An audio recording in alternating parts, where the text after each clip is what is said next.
Hi, I'm Storm Mollison, and I'm here with Music Radar Tech to talk about my latest EP. So for me, it definitely started when I was in the school choir and I started doing music theory and all that jazz in school. And then I got my first guitar when I was 16, and it sort of just snowballed from there. Then the Mac came and Logic and all of that. And yeah, I think I spent a good part of my last teenage years just completely immersed in making anything and everything.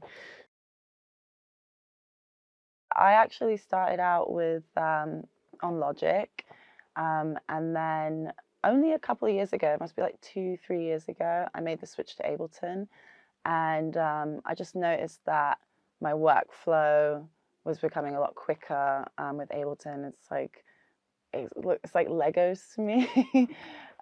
So yeah, I mean, every now and again, there's certain elements of Logic that I feel I wish I had with Ableton, but in terms of making electronic music, I think that was like the biggest sort of step for me, just in terms of workflow and its capabilities and how it can like sync up to certain hardware and etc. So yeah, I think that was definitely like the big switch up for me.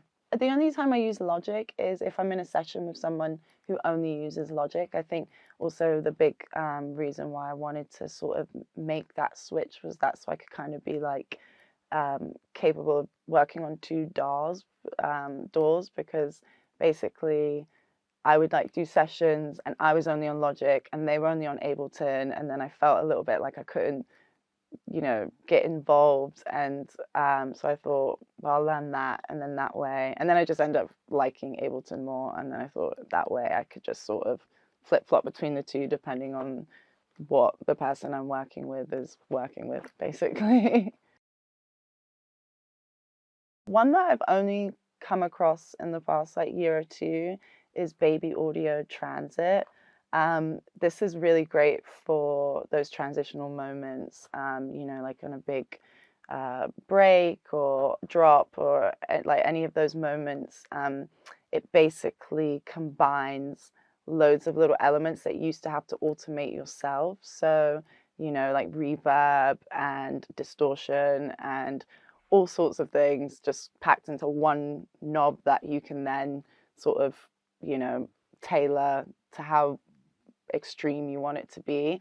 And I've even found myself putting it on certain sounds, not even on like those transitional moments, just like because it just gives this nice effect. I'm a big sketch cassette person as well. I love throwing that on my drums, especially like my hats and all that, again, to just give it like some really like nasty saturation. And then in terms of Waves plugins, all the Waves plugins. And then I think in terms of like actual sounds, I do love Arturia Lab. I think like it's just endless, and I feel it's a really good just like starter. You could just give a flip through that, and then like the ideas really just start coming out. So those are definitely plugins that I use every day.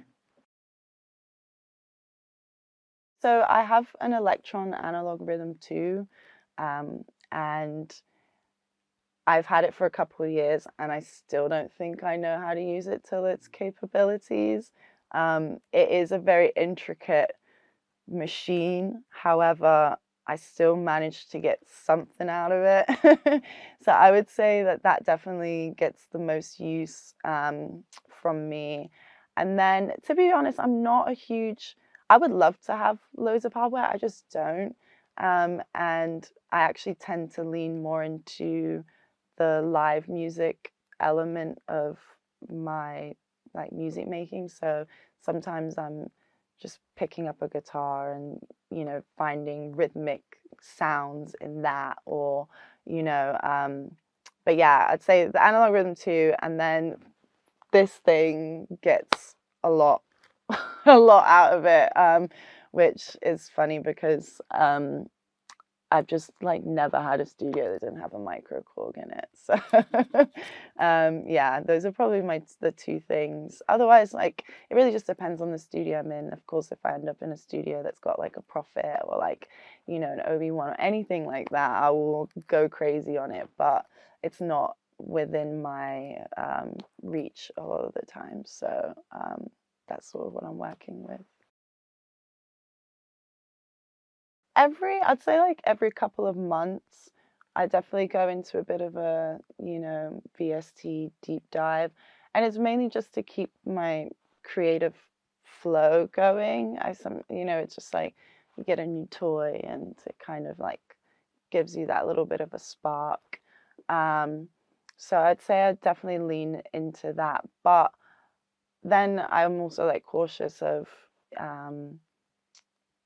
not getting too far away from it. Like I have things that I'm definitely comfortable with and I definitely love to use, like I mentioned earlier, but it's always fun to just throw like another one or two into the mix. And again, I think collaborating is what's like really amazing, because you might be working with somebody and then they use like a plugin and you're like, what is that? I need that. That looks fun. So yeah, it kind of just comes in those sort of ways. Either I'm like looking for it or it finds me somehow and then kind of go from there. No, so You Got The Flava. Oh, that was so much fun to make. Actually, that's a live drummer, Harry Ling.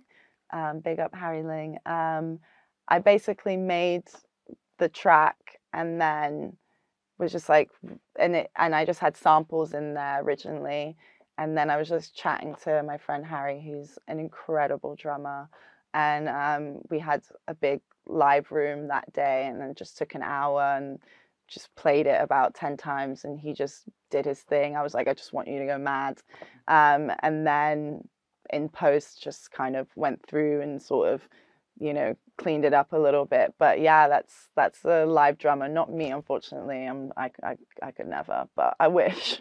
But Harry Ling, yeah. So yeah, I love that song so much because it was the first time I got to combine like a live drummer on electronic music, and I think that like it was just, oh, I want to do it all the time. I'd say most of my songs do have a live element in there, but maybe it's disguised by how I've processed it. But definitely getting live drums in there is just, I think you just can't beat it. There's just, you know, it just gives it that human feel, that you just can't really get no matter how much you try and swing things and, you know, play things on an MPC or on a drum machine. Like, you know, it's a human. We love that. I always start off with just a very simple beat.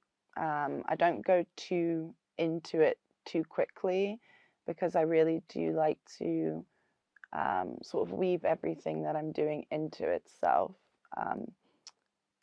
And in terms of drum samples, I actually take a lot of time finding sounds that I like. I even sample a lot of drum machines. So I got really lucky a few years ago and someone lent me a Lindrum. And instead of making anything with the Lindrum in that time, I just spent the entire time sampling every single, you know, tom, snare, hi-hat. I was just like, I need to make a pack out of this because I'm not going to have this Lindrum for a long time. So yeah, it's just from like acquiring equipment and then using that time and just, you know, pulling samples. Obviously, different sample packs. There's a website that I love to use called Underground Sounds, and I think that they have like really well processed samples so that you don't really have to do too much straight away. And a lot of the times I search for sounds that I don't need to, like, they already sound really good. I think like sound selection has become something that I'm really particular about because I don't want to immediately have to start like doing a bunch of things to one individual sound when I'm just starting something out. I kind of want to like hear it and be like, right, I think that's like good to go, barring maybe a little bit of compression here or like that. So yeah, drums would like, you know, it really it just changes. But a lot of time I will start something with, you know, a kick and a snare and, you know, one layer of hats. So You Knew was quite a special one because it was sort of my first outing into the music world as a singer, songwriter, producer, just an artist. So the 3 songs are all very different. And I just wanted to I wanted to show my versatility. I wouldn't say I'm someone with like one particular sound, and I do think that that comes from um, like I actually come from more of a like R&B, hip hop background. A lot of my early music and demos are all just very like more on that wave, and then I've tried to take that and bring that into my electronic world in a way. So everything's also always very like sort of soulful and groovy and like, you know, these sort of catchy top lines and stuff that you can tell are definitely like rooted in more the R&B side of things. So yeah, so with You Knew, when Aluna, when I sent this like a bunch of tracks to Aluna and she picked these 3, I remember being like, wow, these are all very different. And I was kind of like, oh, maybe we should make them a little bit, you know, packaged bit that where it makes more sense.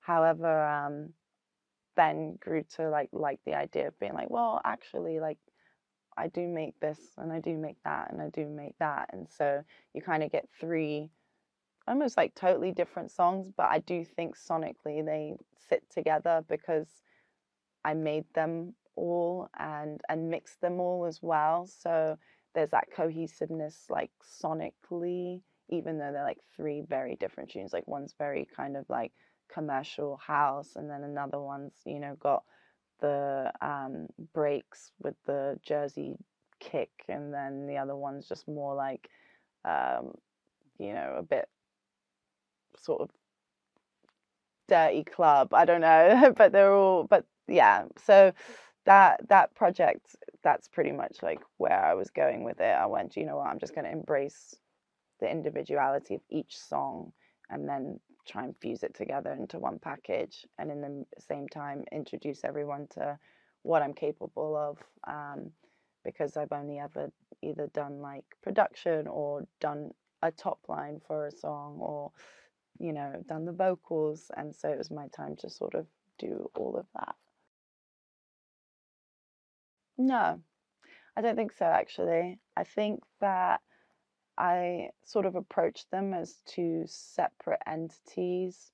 Um, and even when if I'm being a vocalist for somebody else and they come to me, I am just approaching that like a vocalist, and not, my producer brain doesn't really come into effect, because ultimately like I'm not contributing in that way to a song. And then with myself, again, it's like I'll make something and then get the mic going, get the notepad out, and now I'm the vocalist. And I'm not trying to do things in tandem, because then I feel like it gets a bit my brain just will get scrambled basically. So yeah, I don't think so. I think the only time that does come into play is I do like to sample myself. So I will find myself like sing a whole top line over something I've made, and then just feel like, it's a bit too much. And then I'll like take that and then sample what I've done, and, you know, minimize it in a way, but and have a little bit more fun with it. But I don't really, it kind of comes, it comes after, like the idea's there, and then the vocals come, and then, you know, kind of go at it that way. But I don't think that they really influence, I don't let them influence each other too much, which I think is kind of, I don't know, I've never really thought about it that way. So it's a good question. So originally I was only meant to make a club mix. And then one day I was like struggling as well to figure out how I wanted the club mix to go. And then I sort of threw the a cappella into, you know, a blank project. And I started messing around with these chords, and these chords were just really, so this ended up being the sexy mix. But the chords just were really warm and didn't feel like it should be over a house beat. And then so I started messing around, and I was like, got to this sort of like Afro-centric sort of drums. And then I was like, okay, like this, I like this. And again, it kind of, I was like, I'm going to just make this version, even if it doesn't see the light of day, because it just feels like I should. And then maybe the club version will come to me. So that's kind of how that ended up. And then I ended up just loving it so much. I was like, oh, I kind of really want to, because it felt like a derivative of the original. And then the club mix, eventually with that, I was just like, you know what, I just wanted to kind of just have like full send energy, and just gave it that big, you know, big stabby synths and all that, and all the, you know, bells and whistles to make it sort of just like, but I don't think I would have been able to do that if I hadn't have explored it with the sexy mix first, because I was just so I was so locked into the original, and sometimes I feel like I can't like see it any other way. So yeah, that's kind of how those two alternatives sort of came about, in terms of your or mine. Yeah, super fun though. I think everyone should like flip their own songs every now and again. I definitely think growing up in Florida massively influenced my sound. There was just, I was exposed to so much, like all these American artists, you know, the 2000s, with like where the Neptunes were completely, you know, taking over the pop scene, like the whole commercial. I mean, they were taking over the charts, producing for, you know, Britney Spears and like everyone you can imagine. And it was like quite an interesting time, because it wasn't music that, it was so different, you know, and it was almost like, I liked that sort of risk taking of like the Neptunes and Timbaland and these producers at the time who were kind of like flipping popular music on their heads and then becoming popular music themselves. So yeah, I think growing up and being in culture that was like very skate heavy, and being outside, and ultimately like you're just exposed to that music more than, like, I think all I really knew about the UK at the time was like Spice Girls and Amy Winehouse, and a few other artists. But and then moving over here is when I, you know, I remember hearing like garage for the first time, and like all these like electronic subgenres that you just weren't really, unless you really went out of your way to look for, in America, you weren't really exposed to as much. And I think then that's when it really like all started to like go, whoa, there's this whole other world going on, that also like I just want to like figure it out, because I'm so intrigued and I've never heard it before. And yeah, so I think got a lot of the pop element from America, and then moved over here and started getting exposed to way more electronic music, which was really fun, to be honest. So it would be a massive long shot, but I would love to collaborate with Janet Jackson. That's just, she's sort of like who I channel when I do my top lines. Funny enough, with the melody track, that was what I was like, I really want to approach this in like a Janet Jackson-esque way. She was just like phenomenal in the 80s in sort of like bringing forth this sort of electronic sound, and I just think that she was quite like pioneering in that sense. So yeah, Janet would be amazing. I would love that so much. But ultimately, I just love collaborating in general, and I think that like I don't typically like set out like I need to collaborate with this person. I just like, I'm always just intrigued, and I'm always like excited to just get in the room with anybody who'd want to get in the room with me, to be fair, to be completely honest. I think I've spent a lot of time being like a bedroom producer, that it's only been the last couple of years where I've started collaborating with people, and I always just feel so like lucky that people are like, yeah, like, let's work, because you just never know. So I've actually got another EP that's coming out on, I don't know how much I'm allowed to say. It's on a label that's run by just like some absolute house legends. It's 4 tracks. A side will be very like club focused, like just ready to hit the dance floor. And then the B side's actually going to be more soul, R&B, like deep house vibes. So yeah, it'll be a nice little contrast. And again, I'm really enjoying that people are embracing sort of the different sides of me. So whether I'm, making, club music, or whether I'm making stuff that's a little bit more heartfelt, and embracing the different styles that I can bring to the table, rather than sort of telling me like that doesn't work, or that's too left. So I'm excited to put something out again that's going to show like different sides of my brain. So yeah, so that's coming early next year.